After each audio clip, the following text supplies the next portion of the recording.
How to turn off typing notifications on Snapchat. Hi everyone, I'm here to assist you today. Without any delay, let's jump right in.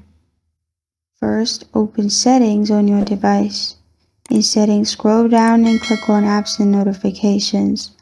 After you're in Apps and Notifications, here click on App Info and then search for Snapchat app. After you find Snapchat app, simply click on it. Then click on Notifications here. Make sure your notifications are turned on. Now, here simply scroll through it and you'll find different notifications options. Simply turn off silent notifications. After you do that, you're good to go. If you find quiet notifications, you can turn that off as well.